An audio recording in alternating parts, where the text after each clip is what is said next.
नमः शिवाय। दोस्तों, शुक्रवार के दिन शमी की जड़ में चुपचाप डाल देना, यह एक चीज जो गुरुदेव ने बताई कि शुक्रवार सप्तमी के दिन जो भी व्यक्ति शमी के वृक्ष की जड़ में यह एक चीज डालता है, उसके घर में अटूट लक्ष्मी आती है।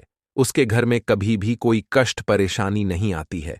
अगर आप लंबे समय से परेशानियों से परेशान हैं, जीवन में बहुत ज्यादा बाधाएं आ रही है, तो आप सभी को बहुत ही सुंदर सा उपाय आज के वीडियो में बताएंगे कि पूजा गुरुदेव हमेशा अपनी कथाओं में बताते हैं। तो इस उपाय को जरूर से कीजिएगा। आपका हर कष्ट दुख दूर होगा और जीवन की हर समस्याएं हल हो जाएंगी। जीवन में जो भी रोग कष्ट बीमारी है, व्यापार के रूप में धन नहीं आता है या मनोकामना पूर्ण नहीं हो रही है, तो आप शुक्रवार के दिन शनि के वृक्ष का उपाय जरूर से कीजिएगा। यह छोटा सा आसान सा उपाय है जो कि पूज्य गुरुदेव जी की कथा को सुनकर के बहुत ही अच्छे से आपको समझाने का प्रयास करूंगा।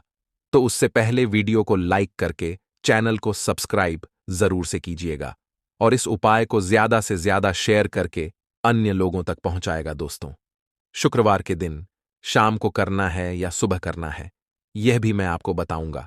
इस उपाय को करने का जो दिन है वह ठीक शुक्रवार सप्तमी का दिन है।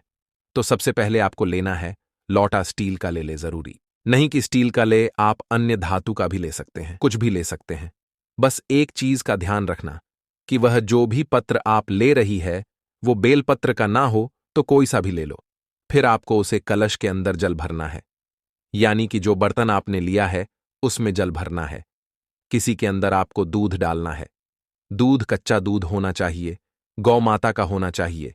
नियम का पालन करते हुए उपाय करें और जो पात्र अपने लिया है उसमें आधा जल भरा और आधा दूध भरे ध्यान से उपाय को सुनते हुए चलें। इस उपाय को करने से पहले जब आप इस पात्र में जल भरे या दूध भरे, इस समय महादेव का स्मरण करके अपनी मनोकामना बोले और अपने घर में जहां भी शमी का पेड़ दिख जाए वहीं पर चले जाएं। आप चाहे तो शुक्रवार के दिन सुबह करें, आप चाहे तो शुक्रवार के दिन शाम को भी यह उपाय कर सकते हैं।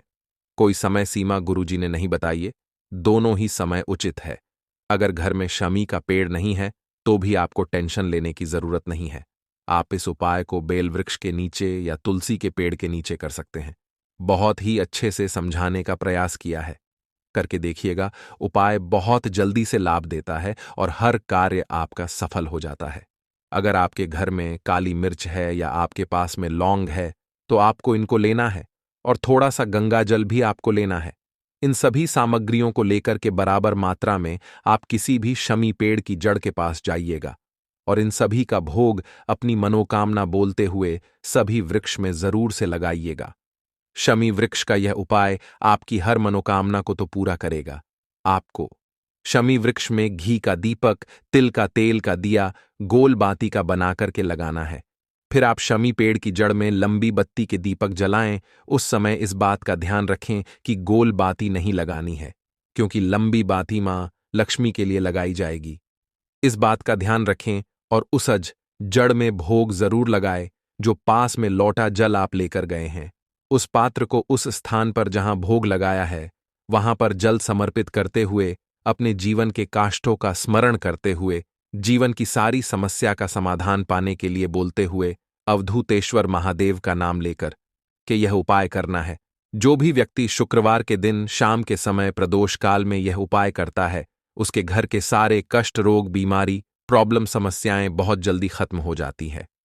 ठीक है, इस तरीके से आप उपाय करिएगा और उपाय को शेयर कर दीजिएगा। कई सारे लोग यह भी पूछते हैं कि अगर किसी की तबीयत खराब हो जाती है तो ऐसी में शाम के टाइम नहीं कर पाती तो क्या करें? तो आपका बेटा भी इस उपाय को कर सकता है, बेटी कर सकती है, वाइफ है तो वाइफ, हस्बैंड है तो हस्बैंड, घर का कोई सदस्य कर ले, कोई दिक्कत नहीं है। इस उपाय को करने के लिए 2 से 3 मिनट का समय लगेगा, तो आप इतना समय जरूर से निकालिए। इसके लिए स्नान करना जरूरी नहीं है, आप हाथ मुंह धो करके भी उपाय कर सकते हैं। अब जो अगला उपाय है वह ध्यान से सुनिएगा। अगला उपाय गंगा जल से करना है और फिर आपको एक छोटा सा सामान लेना है। क्या लेना है, उसका जो लाभ है वह भी मैं आपको बता देता हूं।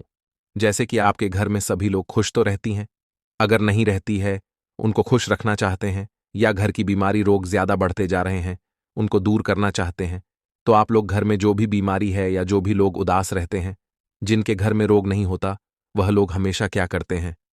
उनको गंगा जल लेना है। अब आपके पास गंगा जल नहीं है, तो पवित्र नदी का जल आपके पास में हो, उसको ले लो। आपको बेलपत्र भी लेनी है। बेलपत्र नहीं है तो आप किसी भी वृक्ष की पत्ती ले लो, फिर एक लोटा ले, उसके अंदर जल भर, और गंगा जल जो आपने लिया है, जो पवित्र नदी का जल है, उसको ही लोटे में अंदर डालना है। फिर बेलपत्र या फिर जो भी अपने वृक्ष की पत्ती ली है, उसको लेकर शिवलिंग के पास चले जाइए।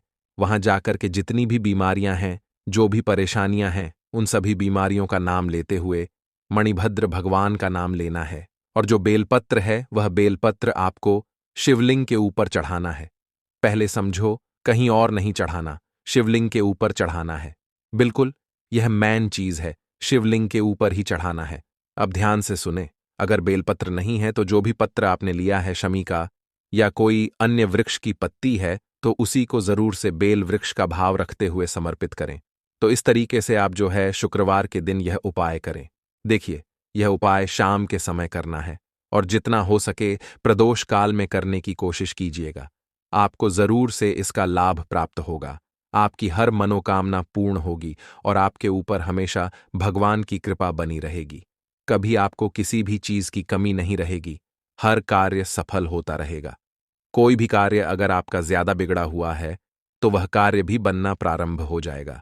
इस तरीके से आप जो है लाभ ले सकते हैं। उपाय को जरूर से कीजिएगा। वीडियो अच्छी लगे तो वीडियो को लाइक कीजिएगा। चैनल पर नए हैं तो चैनल को सब्सक्राइब करना बिल्कुल ना भूलिएगा।